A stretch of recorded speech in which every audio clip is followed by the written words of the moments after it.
வஸல்லம். நண்பருக்குரிய அருமை மக்களே, சுபவுடைய தொழுகையை தொழுது முடித்து விட்டு அமர்ந்திருக்கிறோம். அல்லாஹு தபாரக்கு வ தஆலா இந்த உலகத்தை படைத்து இந்த உலகத்திலே நம்மை படைத்திருக்கிறான். நாம் இந்த உலகத்தில் வாழ்ந்து கொண்டிருக்கிறோம். நாம் வாழக்கூடிய உலகத்தில் அல்லாஹுவை ஏற்றுக்கொண்டவர்களாக இருந்தாலும் சரி, அல்லாஹுவை ஏற்றுக்கொள்ளாதவர்களாக இருந்தாலும் சரி, அல்லாஹ் எல்லாத்துக்கும் ரிசுக் கொடுக்குகிறான். எல்லாருக்கும் ரிசுக்கை கொடுக்குகிறான். எப்படி ரிசுக்கை கொடுக்குகிறான்?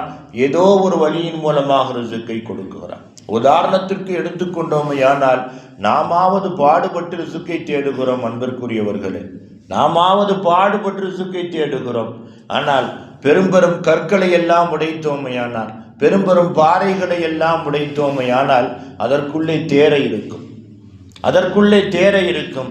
அந்த தேரைக்கு எப்படி ரிசுக்கு கிடைக்குகிறது? நாம் யாருக்காவது தெரியுமா என்றால் யாருக்கும் தெரியாது. ஆக அல்லாஹ் உலகத்தில் படைக்கப்பட்ட படைப்பினங்களுக்கு ரிசுக்கு கொடுப்பதற்கு பொறுப்பு ஏற்றுக்கொள்கிறான், பொறுப்பை ஏற்றிருக்கிறான். அந்த ரிசுக்கு முடிகின்ற வரைக்கும் யாருக்கு எத்தனை நாளென்று ரிசுக்கை அல்லாஹ் எழுதி வைத்திருக்கிறானோ அந்த ரிசுக்கு முடிவதற்கு முன்னால் யார் வரமாட்டார்? இஸ்ராயில் அழைத்தாலும் கூட வரமாட்டார். அதே நேரத்திலே ரிசுக்கு என்பது யாருக்கு அதிகமாகும் யாருக்கு கம்மியாகும் என்றால், நலவான காரியங்களை செய்யக்கூடியவர்களுக்கு ரிசுக்கு அதிகமாகும். ரிசுக்கு அதிகமானால் வாழ்க்கை ஹயாத் அதிகமாகும். நலவான காரியங்களை விட்டுவிட்டு தீமையான காரியத்தை செய்கிற பொழுது எழுதப்பட்ட ரிசுக்கு கூட கம்மியாகுங்க. ரிசுக்கு கம்மியாகிற பொழுது என்ன செய்யும்? மரணம் என்பது நம்மளை தானாக தேடி வந்துவிடும். அதே நேரத்திலே நம்மளுடைய நலவான காரியத்திற்கு தகுந்தவாறு அல்லாஹு தஆலா என்ன செய்வான்? உலகத்தில் வாழ்க்கையிலே, உலகத்துடைய வாழ்க்கையிலே எல்லாவற்றையும் அதிகமாக்குவான். அன்பிற்குரிய அருமை பெருமக்களே, நம்ம நல்லா எல்லாத்துக்கும் தெரியும், அல்லாஹ் படைத்த ஒவ்வொரு மனிதனுக்கும் படைக்கப்பட்ட மூளை என்பது ஒரே அளவு தான். எந்த மனிதனுக்கும் அல்லாஹு தஆலா மூளை என்ன செய்யல? கம்மியாக படைக்கல, அதிகமாக படைக்கல, ஒரே அளவுக்குத்தான் படைத்திருக்கிறான். ஆனால் உலகத்தில் நாம் பார்க்கிறோம், ஒரே மனிதர் ஒரு துறையிலே கூட வெற்றி பெற முடியாதவர் இருக்கிறார். ஒரே மனிதர் பல துறையிலே வெற்றி பெறக்கூடியவர்களும் இருக்கிறார்கள். ஆனால் என்னன்னு நம்ம உற்று நோக்கி பார்த்தோம்டா, அந்த பல துறையிலே வெற்றி பெறக்கூடிய மனிதரை பார்த்தோமையானால் அல்லாஹ் சொன்ன ஏதோ ஒரு அன்பு இருக்குங்க, ஏதோ ஒரு நற்குணம் இருக்கும். தன்னுடைய துறையிலே கூட முன்னேற முடியாதவரை பார்த்தால் ரொம்ப நல்லவராக கூட இருப்பார். ஆனால் அவரிடத்திலே அல்லாஹ் வெறுக்கக்கூடிய ஏதோ ஒரு கெட்ட காரியம் இருக்கும். அன்பிற்குரியவர்களே, எத்தனையோ பேர்கள் என்ன செய்வாங்க? இபாதத்திலேயே மூழ்கி கிடப்பார்கள். ஆனால் அவர்களால் இறை அன்பை பெற முடியாது. காரணம் என்னங்க? அவருடைய கல்வாகப்பட்டது என்னவா இருக்கும்? இறுக்கமாக இருக்கும். எத்தனையோ பேர்களுக்கு இபாதத்துக்கு சம்பந்தமே இருக்காது அன்பிற்குரியவர்களே. ஆனால் அவர்கள் என்ன செய்து விடுவார்கள்? கடைசி நேரத்திலே கூட வழியாக மாறி விடுவார்கள். கடைசி நேரத்திலே கூட இறைநேசர்களாக மாறி விடுவார்கள். காரணம் என்ன தெரியுமா? அவங்களுடைய கல்பு விரிவாக இருக்கும். இதுதான் காரணம். அல்லாஹ் எதை பார்க்குகிறான் அன்பிற்குரியவர்களே? அல்லாஹ் நம்மளுடைய ஆடைகளை பார்க்கவில்லை, நம்மளுடைய நம்மளுடைய சொத்து சுகத்தை எதையுமே பார்க்கவில்லை. அல்லாஹ் நம்மளுடைய இதயத்தை தான் பார்க்குகிறான். நம்மளுடைய இதயம் நன்றாக இருக்குகிறதா இல்லையா அப்படிங்கிறத தாங்க அல்லாஹ் பார்க்குகிறான். அன்பிற்குரியவர்களே, ஒரே ஒரு விஷயம், உமர் ரலியல்லாஹு தஆலா அன்ஹு அவர்கள் ஆட்சியில் இருக்காங்க. அவங்களுடைய ஆட்சி காலத்திலே ஒரு பிரச்சனை வருகிறது, ஒரு சொத்து பிரச்சனை வருது. என்ன தெரியுமா? ஒரு தகப்பன் இறந்து விட்டார், அவருடைய சொத்தை பிரித்து கொடுக்க வேண்டும் மக்களுக்கு. அந்த மக்களிலே ஒரு மகனுக்கு அல்லாஹ் அற்புதமான விஷயங்களை படைத்திருக்கிறான். என்ன அற்புதத்தை படைச்சிருக்கானுங்க? அந்த மகனுக்கு அல்லாஹ் 2 தலைகளை படைத்திருக்கிறான். 2 தலைகளை படைத்திருக்கிறான்.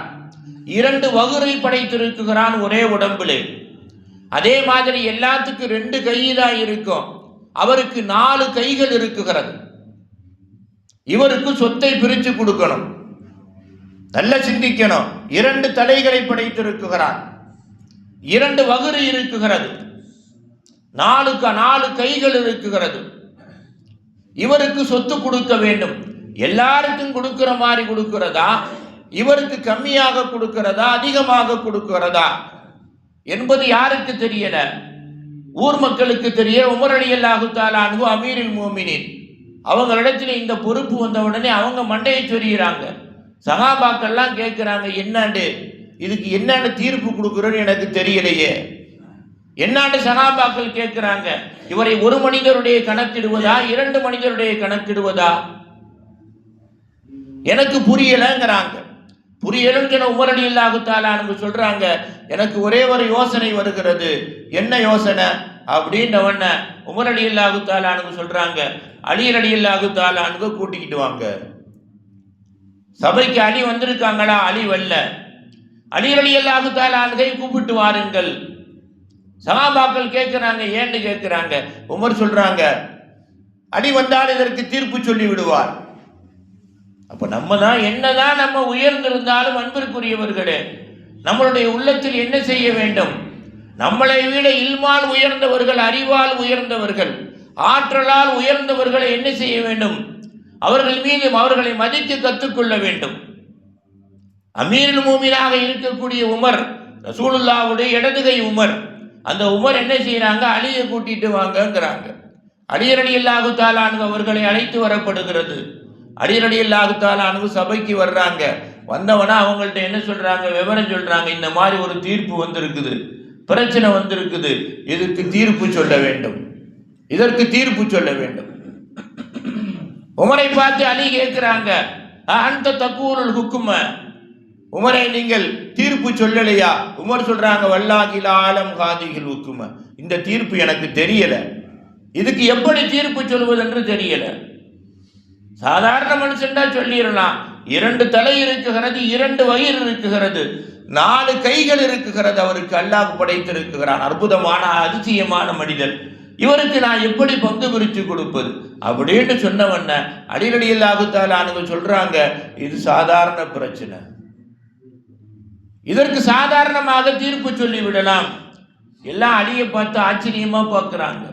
அலி ரலியல்லாஹு தஆலா அன்ஹு குட்டையாத்தே இருப்பாங்க, சாதாரணமாத்தே இருப்பாங்க.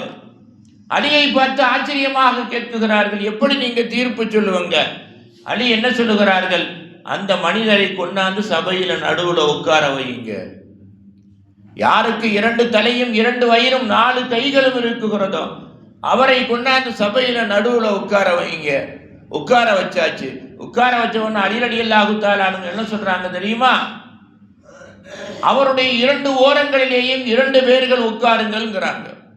நடுவில் அவரை உட்கார வச்சு 2 பேர்களும் 2 ஓரங்களிலே உட்காருங்கள் அப்படிங்கிறாங்க. அதையும் உட்கார வச்சாச்சு. உட்கார வச்ச உடனேயே அலி ரலியல்லாஹு தஆலா அன்ஹு அவர்கள் சொல்லுகிறார்கள், அவருடைய 2 பக்கத்தில் 2 ஓரங்களிலேயும் உட்கார்ந்து இருக்கக்கூடிய 2 பேரை பார்த்து சொல்லுகிறார்கள், அவருடைய பேரை கூப்பிடுங்கிறாங்க. அவருடைய பேரை கூப்பிடுங்கிறாங்க. அவருடைய பேரை கூப்பிடப்படுகிறது. கூப்பிட்டப்பட்ட உடனே 2 பேரும் கூப்பிடுறாங்க. கூப்பிட்ட உடனேயே அன்பிற்குரியவர்களே, அங்க என்ன நடந்தது தெரியுமா?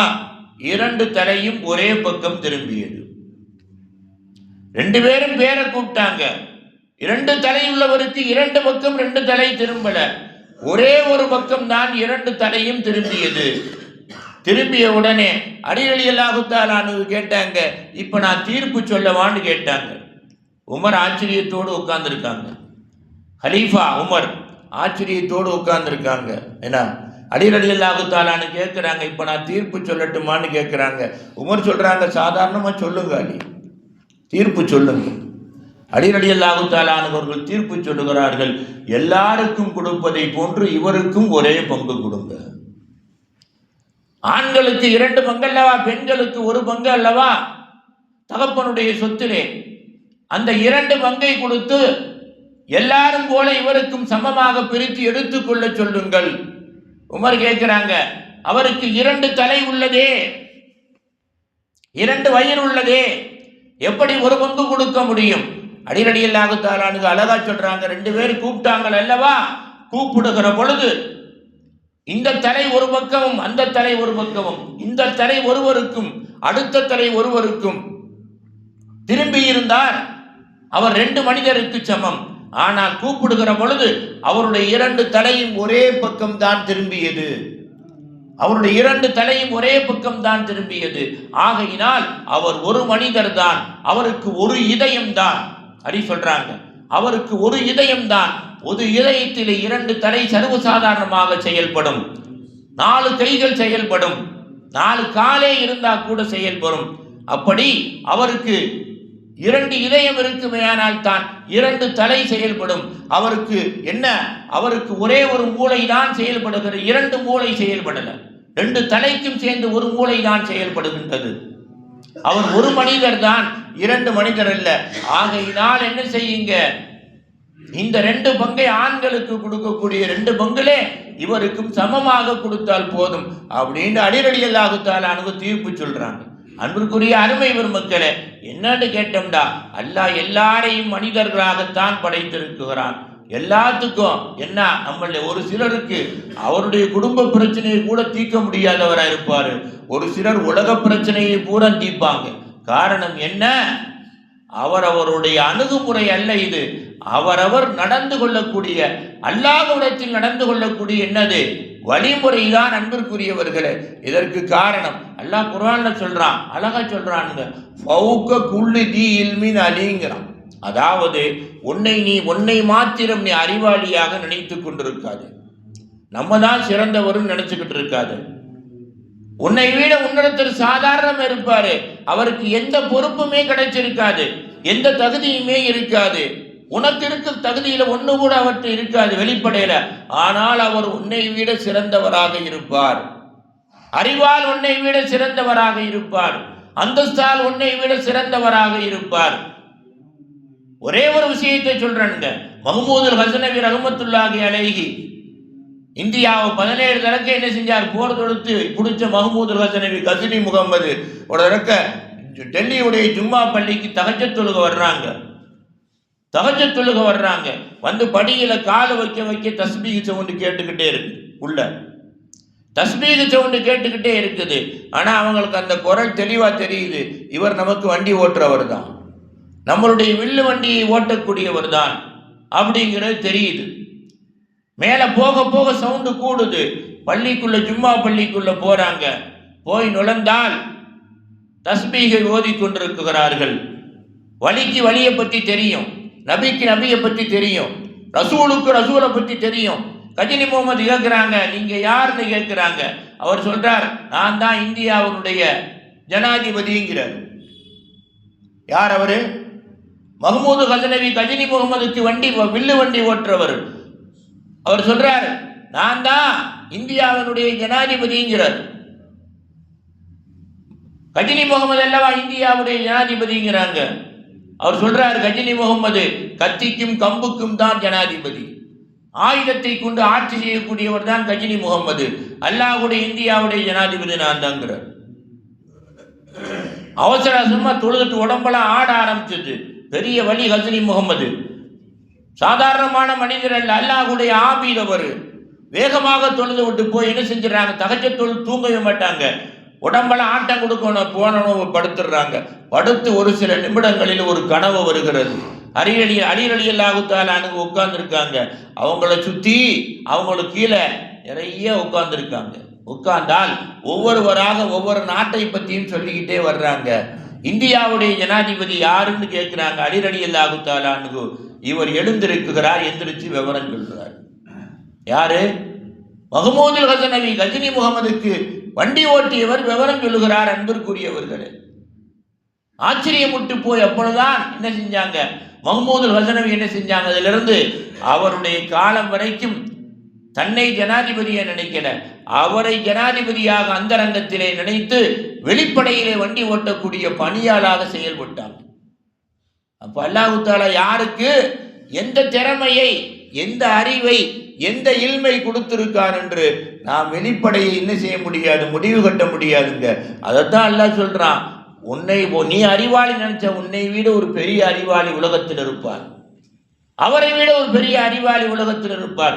எல்லாத்துக்கும் ஒரே மூலதான். ஆனால் என்ன, அவரவருடைய சிந்தனைக்கு தகுந்தவாறு, அல்லாஹ்வுடைய தொடர்புக்கு தகுந்தவாறு அல்லாஹ் தஆலா என்ன செய்கின்றான், ஆற்றலை கொடுக்குகிறான், மரியாதையை கொடுக்குகிறான் அப்படின்னு அல்லாஹ் திருக்குர்ஆன்ல சொல்றான். அன்பிற்குரியவர்களே, ஆகையினால் உலகத்தை தேடலாம், வேணான்னு சொல்லல. உலகத்தை தேடுவதை விட உலகத்தை படைத்த அல்லாஹ்வை முதலிலே தேடினோமே ஆனால் உலகமும் கிடைக்கும், அல்லாவும் கிடைப்பான். இல்லாவிட்டால் உலகம் கிடைச்சா கூட உலகம் நிரந்தரமாக இருக்குமாண்டா? நாம் இருக்க வரைக்கும் கூட இருக்காது, அல்லது நம்மளுடைய பிள்ளைகள் என்ன செஞ்சிருவாங்க, வீணாக்கிடுவாங்க.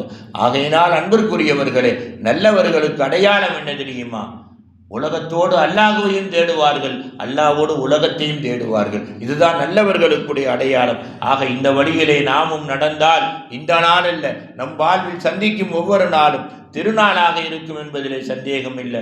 அந்த நல்ல பாக்கியத்தை வல்லநாயன் அல்லாஹு தஆலா உங்களுக்கும் எனக்கும் இந்நாள் அல்ல எந்நாளும் நிரந்தரமாக தந்து அருள் புரிவானாக. வாஹிர தஅவானா அனில் ஹம்துலில்லாஹி ரப்பில் ஆலமீன். அல்லாஹும்ம ரப்பனா ஆத்தினா ஃபித் துன்யா ஹஸனா வ ஃபில் ஆகிரத்தி ஹஸனா வ கினா அதாபன்னார். அல்லாஹும்ம ரப்பிர்ஹம்ஹுமா கமா ரப்பவுனா சிகாரா வ ஸல்லி அலன் நபி சய்யிதினா வ நபீனா மௌலானா முஹம்மதின் வ அலா ஆலிஹி வ असहाबिहि अजमईन बिरहमतिक या अरहमर राहिमीन वल्हम्दुलिल्लाहि रब्बिल आलमीन सल्लल्लाहु अला मुहम्मद सल्लल्लाहु अलैहि वसल्लम सल्लल्लाहु अला मुहम्मद सल्लल्लाहु अलैहि वसल्लम सल्लल्लाहु अला मुहम्मद या रब्बि सल्लि अलैहि वसल्लम। अस्सलामु अलैकुम।